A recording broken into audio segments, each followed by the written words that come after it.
Le Vaillant is the first person who confronts colonialism at the Cape with the thinking of the French Enlightenment and almost the French Revolution behind him.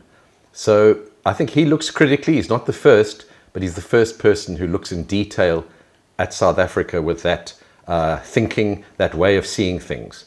So behind him you have figures like Rousseau, you have figures like Diderot, and thus Le Vaillant is the first truly modern writer to look at what's happening at the Cape. When Francois Le Vaillant, the French ornithologist and explorer, decided to set north for the Orange River in 1783, this is where he started. The farm Tierfontein and leaving behind the family Slubber. This farm had a great importance for Le Vaillant. It was here that he'd come in 1781 after his first collection had been lost on the Middelburg, when the Middelburg was blown up in Saldanha Bay. Le Vaillant came here to seek refuge with the Slubber family.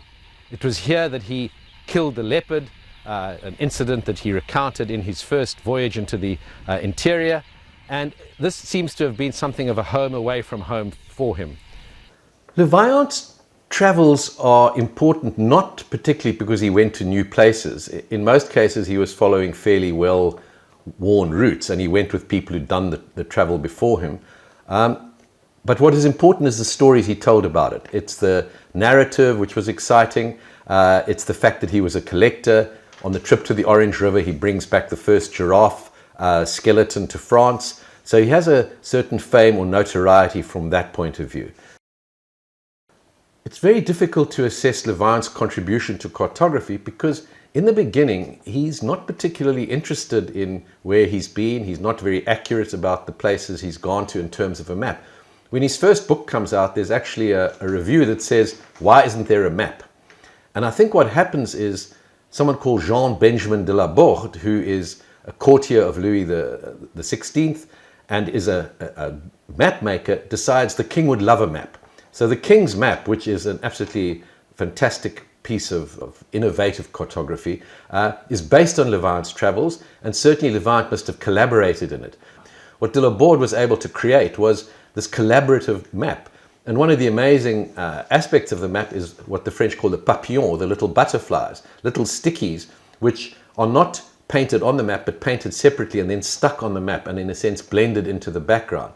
And that enabled you to have a kind of accuracy and these little cameo sketches that are put on the map. And there's something like 90 sketches of flora, fauna, birds, all those things that go into the map, which makes it absolutely amazing. And a huge map, 3 meters by 2 meters.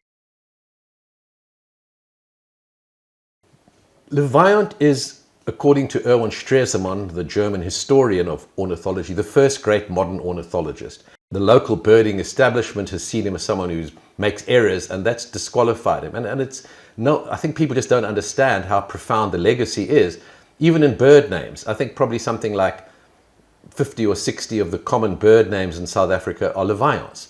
So you go out birding and you talk about boo-boos or chagras or pearl-spotted owls.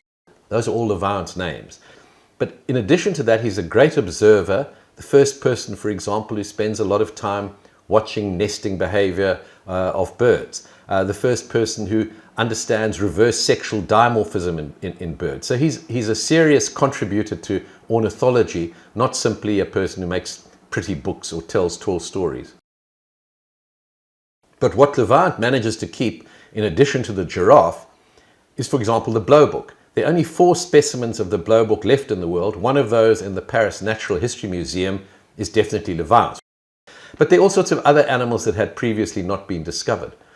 The other very important thing for Le Vaillant is in his collecting, he's the first person who knows how to use a certain taxidermy technique based on arsenic-based soap. And that allows him to preserve specimens in a very good way. But the amazing thing is how important South African botany was for early botanical illustration. If you look at the French collections from the 18th century, there are more plants from the Cape than there are from all of the Americas, for example.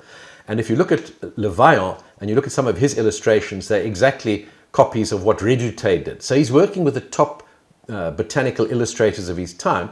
And there's also something like 7 or 8 plants where he's the first person to take those plants or illustrations of those plants back to Europe. Le Vaillant was an early post-colonial writer, as Siegfried Huygens calls him in his book on the early Cape explorers. And Le Vaillant is very much in that tradition. So he's not the only one, but he's very sharp about it. And the interesting thing for Le Vaillant is because he grew up in Suriname and he grew up speaking Dutch, he understands the Dutch settlers or the Dutch colonialists here. So Le Vaillant goes and he's an outsider and people tell him things they wouldn't have told other people. So he hears what's going on and he speaks to people who have been affected by the Dutch. And so he writes this pretty devastating critique of brutality, and he's almost traumatized by it. He says, you know, if I started telling you about what they do in this place, which is supposedly a Christian, you know, republic of good virtues, you know, you wouldn't believe it. And, you know, I have to keep quiet because it's so horrifying. And of course, the irony is in 1973, when the South African Parliament buys the Le Vaillant watercolors, they commission 2 volumes about Le Vaillant's writing. So you go into everything about Le Vaillant, his watercolors, his role as ornithologist, but you can't look at the crucial thing, which is how critical he has been of colonialism in South Africa.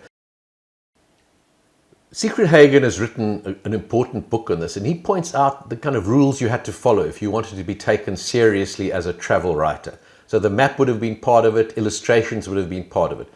And of course, Le Vaillant bridges art and science.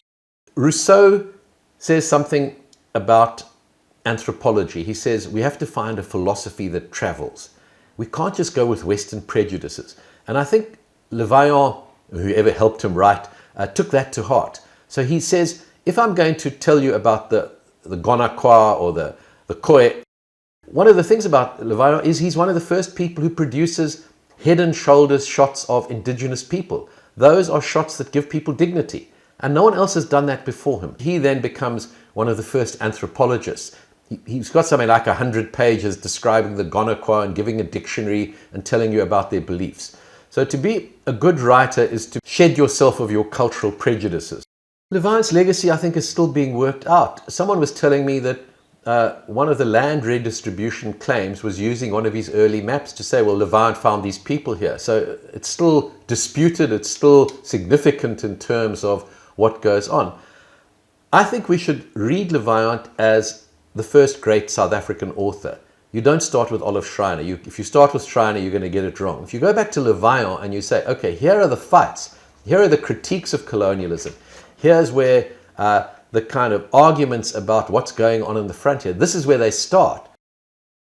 Le Vaillant is one of the first great hunters who has a safari, which is also a hunting expedition. I think there's a difference between the two.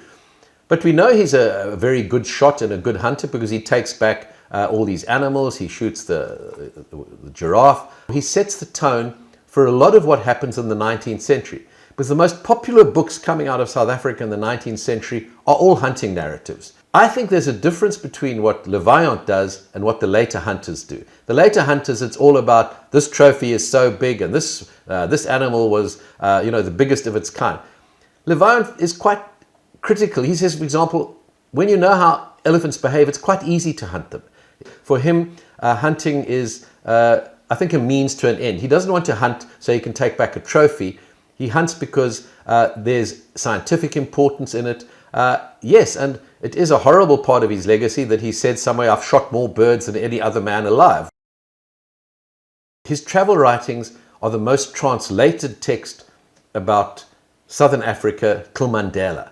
For 200 years, no one has a work translated into as many European languages as Le Vaillant does. So it's an enormously influential text.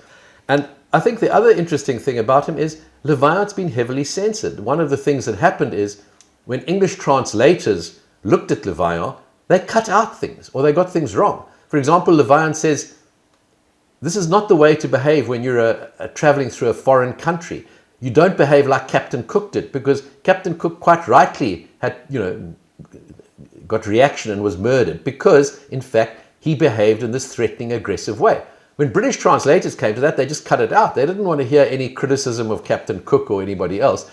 I suppose the really interesting question is, how does that influence settler ideology? Because people who are staying here almost have to see the Xhosa and see the other people as the hostile force that has to be conquered. Le Vaillant, standing as an outsider, says, look, the colonists are using excuses to raid more and more Xhosa cattle. They keep going further and further into the interior on the pretext that they're being attacked.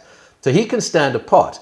If you're one of the colonists moving into the interior, that's a very difficult story to tell yourself or to accept, that in fact there has been a process of conquest, there has been a process of dispossession. The real pity from a scientific point of view was that the 6-volume Birds of Africa was never translated into English, and it wasn't available.